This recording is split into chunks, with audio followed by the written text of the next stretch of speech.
Pipi dlhá pančucha, Pipi usporiada výlet. Dnes nejdeme do školy, povedal Tommy Pipi. Máme voľno na upratovanie. Ha, zvolala Pipi. Zasa nespravodlivosť. Ja na môj veru nemám nejaké voľno na upratovanie. A ako by som ho potrebovala, pozrite len túto nadlážku v kuchyni. Napokon, dodala, keď tak rozmýšľam, mohla by som upratovať aj bez voľna. A to aj urobím, voľno či nevoľno. Chcem vidieť toho, kto by mi v tom zabránil. Sadnite si na kuchynský stôl, aby ste mi nezavádzali. Tommy s Anikou poslušne vyliezli na stôl, vyskočil tá aj pán Galán a ľahol si Anike do lona, aby si zdriemol. Pipi ohriala veľký hrniec vody a potom ho bez rozpakov vyliala na dlášku. Na to si zobula veľké topánky a pekne si ich položila do misy na chlieb. Na bosé nohy si priviazala 2 kefy a krížom krážom korčuľovala po dláške, až voda striekala na všetky strany. Mala som byť krasokorčuliarkou, povedala a dvihla nohu tak vysoko, až odbila kefou kúsok lampy. Veď sa pohybujem veľmi latne a pôvabne, pokračovala a chytro preskočila stoličku, ktorá jej prekážala. Tak, a dláška je čistá, povedala napokon a odviazala si kefy. Neutrieš dlášku do sucha? Spýtala sa Anika. Nie, vysuší ju slnko, odvetila Pipi. Myslím, že neprechladne, len nech sa pohybuje. Tommy s Anikou zliezli zo stola a opatrne prešli po dláške, aby sa nezamáčali. Na belasej oblohe svietilo slniečko. Bol krásny septembrový deň, keď každý túži zájsť si do lesa. Pipi zišlo voľačo na um. Čo keby sme si vzali pána Galána a urobili si menší výlet? Áno, nadšene zvolali Tommy s Anikou. Tak hýbajte najprv domov opýtať sa mami, či vás pustí, povedala Pipi. Ja zatiaľ pripravím jedlo. Tommy a Anika s jej návrhom súhlasili. Odbehli domov a o chvíľu sa vrátili. Pipi už stála pred bránou s pánom Galánom na pleci, v jednej ruke palica, v druhej veľký kôž. Najprv šli kúsok po poľnej ceste, no potom odbočili na chodníček, ktorý sa kľukatil medzi brezami a lieskovým krovím. Onedlho sa dostali k závore, za ktorou bol ešte krajší háj. Ale pred závorou stála krava a zdalo sa, že sa odtiaľ nepohne. Anika na ňu kričala a Tommy ju statočne odháňal, no krava sa ani nepohla, len na nich hľadela veľkými kravskými očami. A tak Pipi odložila kôž, podišla ku krave, podvihla ju a tá zmetene odbehla do lieskového krovia. Vidíte, aké sú tie kravy zbujačené? Rozhorčila sa Pipi a preskočila závoru z nožmo. A k čomu to vedie? Len k tomu, že bujaky sú skravené. To je strašné. Aké pekné pastvisko, zvolala Anika a už preskakovala z kameňa na kameň. Tommy mal so sebou aj dýku, čo dostal od Pipi, a tak odrezal palice pre seba a pre Aniku. Zarezal si aj do palca, ale nič si z toho nerobil. Hádam by sme mali nazbierať aj trocha húb, povedala Pipi a odtrhla peknú, vysokú bedľu jedlu. Kto ho vie, či sa dá jesť? Vravela ďalej. Viem, že vypiť sa nedá, takže ju možno iba zjesť. Hádam to pôjde. Odhryzla si kus huby a prehltla ju. Ide to, zistila s nadšením.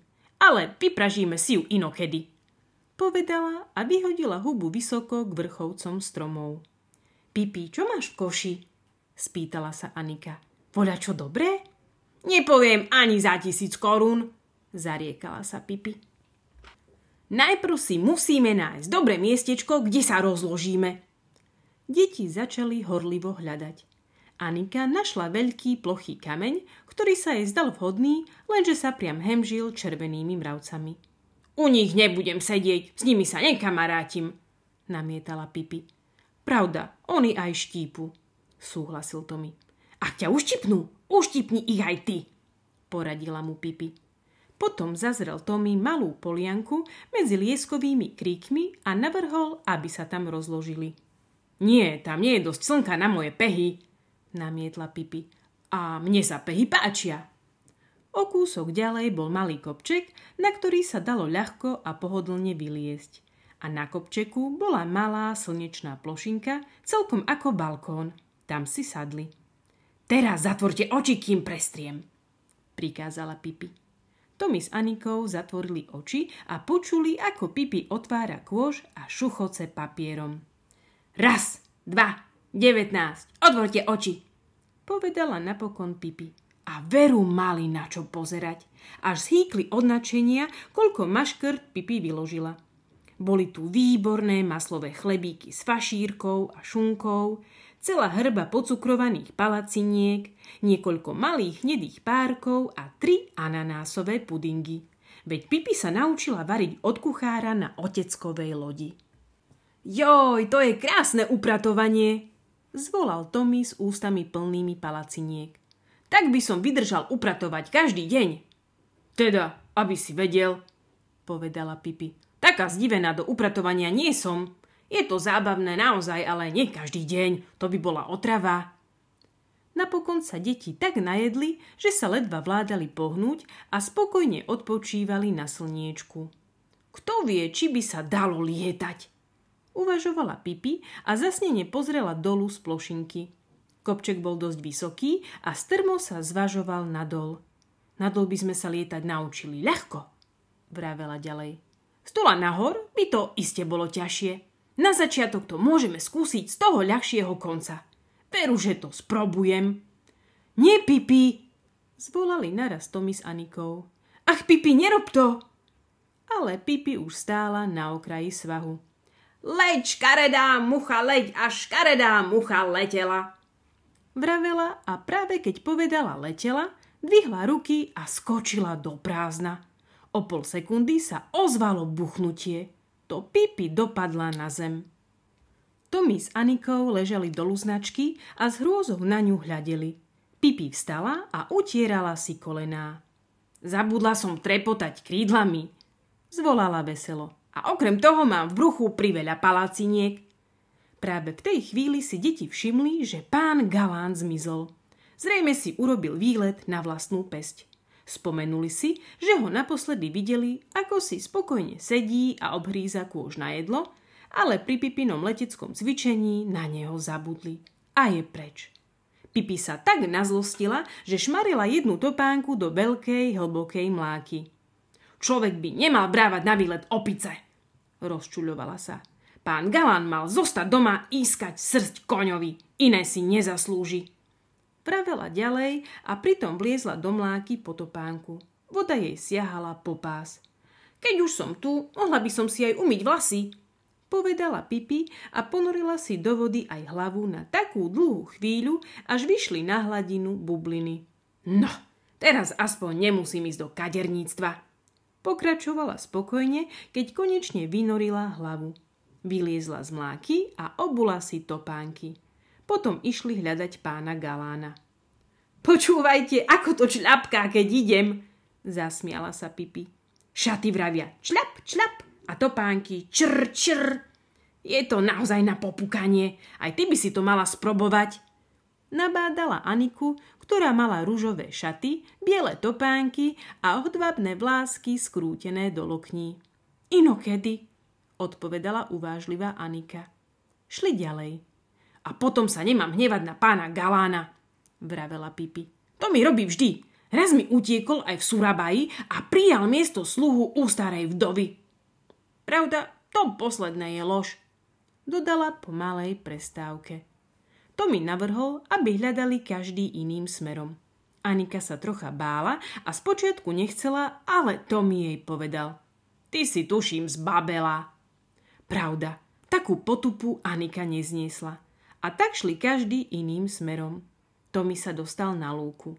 Pána Galána nevidel, ale našiel voľačo iné.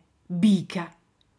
Alebo lepšie povedané, bík našiel Tommyho a Tommy sa mu nepáčil. Lebo to bol zlý bík, ktorý nemal rád deti. Prihnal sa so sklonenou hlavou a tak hrozivo zaričal, že Tommy srdcervúco skríkol, až hory zahučali. Počuli ho aj Pipi s Anikou a pribehli pozrieť, prečo kričí. Tu už bík Tommyho nabral na rohy a vyhodil ho vysoko do vzduchu. Taký hlúpy bík, povedala Pipi Anike, ktorá zúfalo plakala. To sa nerobí, veď Tommy mu zašpiní bielu námornícku blúzku. Musím toho hlúpeho býka vyhrešiť. Aj tak urobila. Pribehla k býkovi a chytila ho za chvost. Prepáč, že vyrušujem, prihovorila sa a pretože ho za chvost potiahla prisilno, býk sa obrátil, zazrel ďalšie dieťa a chcel aj to nabrať na rohy. Ako hovorím, prepáč, že vyrušujem, zopakovala Pipi. A prepáč, že ti beriem zbraň, dodala a odlomila býkovi jeden roh. 2 nie sú tento rok v móde, povedala. Všetky lepšie býky majú dnes už iba po 1 rohu, ak vôbec dáky majú. A odlomila mu aj druhý roh. Keďže zvieratá nemajú v rohoch cit, býk nevedel, že prišiel o rohy. Zúrivo klal a keby to bolo bývalo iné dieťa ako Pipi, iste by ho bol rozmliaždil. Ha, ha, ha, prestaň, neštekli ma, kričala Pipi. Nevieš si predstaviť, aká som šteklivá. Dosť, umrím od smiechu. Ale býk neprestal a Pipi mu napokon vyskočila na chrbát, aby mala na chvíľu pokoj. Pravda, veľa pokoja si neužila, lebo býkovi sa ani najmenej nepáčilo nosiť Pipi na chrbte. Zvrtal sa na všetky strany, aby ju striasol, ale Pipi ho stískala kolenami a pevne sa držala. Býk behal po lúke a ričal, až sa mu z nosových dierok dymilo. Pipi sa smiala a kričala a kývala na Tommyho s Anikou, ktorí sa obďaleč triasli ako osiky. Býk sa krútil a zvrtal dookola, ale Pipi shodiť nemohol. Tancuj, tancuj, vykrúcaj, zanútila Pipi a držala sa ďalej. Napokon býk tak ustal, že si ľahol na zem a zatúžil, aby už nejaké deti neboli na svete. Mimochodom, nemyslel si, že by svet deti potreboval. Chceš si trochu pospať? Spýtala sa Pipi zdvorilo. Tak ťa nebudem vyrušovať. Sliezla mu z chrbta a šla za Tommym a Anikou. Tommy si trochu poplakal. Mal oškretú ruku, ale Anika mu ju obviazala vreckovkou a ruka prestala bolieť. Joj, Pipi, zvolala Anika vzrušene. Pst, zašepkala Pipi. Nezobuď býka, spí a keď ho zobudíme, zasa bude neposlušný. Pán Galán, kde si? Zvolala v zápätí nahlas, nedbajúc na spiaceho býka. Musíme ísť domov. A naozaj, pán Galán sedel skrčený na sosne. Hrízol si chvost a bol namrzený. Taká malá opička vôbec nie rada v lese sama. Pán Galán zbehol zo sosny, vyskočil Pipi na plece a zamával klobúkom ako vždy, keď mal radosť. Aha, takže tentoraz si sa nestal sluhom, povedala Pipi a pohľadkala ho po chrbte. Ach, pravda, zase klamem, dodala. Nuž, ale keď je to pravda, tak to nemôže byť lož, uvažovala ďalej. Keď na to príde, uvidíte, že predsa len bol sluhom v Surabaji. Už viem, kto bude odteraz robiť fašírky. Potom sa pobrali domov. Pipi v mokrých šatách a čvachtajúcich topánkach. Tommimu a Anike sa výlet napriek nepríjemnej príhode s býkom veľmi páčil a tak začali spievať pieseň, ktorú sa naučili v škole. Bola to vlastne letná pieseň a teraz už bola pred dvermi jeseň, no jednako sa im zdala veľmi vhodná pri tejto príležitosti. V dňoch slnečných, horúcich v lete, vždy chodíme po lese v kvete, na nás únavu nenájdete a spievame ďalej ha hej, pieseň mámy, deti s nami, nesete už za dverami. Naša družina výstup začína, kde sa k mrakom týči krajina. V dňoch slnečných, horúcich v lete, vždy spievame ďalej ha hej. Aj Pipi spievala, no nie celkom tie isté slová, ale po svojom. V dňoch slnečných, horúcich v lete, vždy idem si po lese v kvete, bez strachu mne nerozkážete a čľapcú mi šaty, čľapi. Topánky, ach, mokré až strach, vravia mi stále čvachy. Býk nie je s nami, mňa kaša mámi, schovaná doma za dverami. V dňoch slnečných, horúcich v lete, mne čľapocú šaty, čľapi.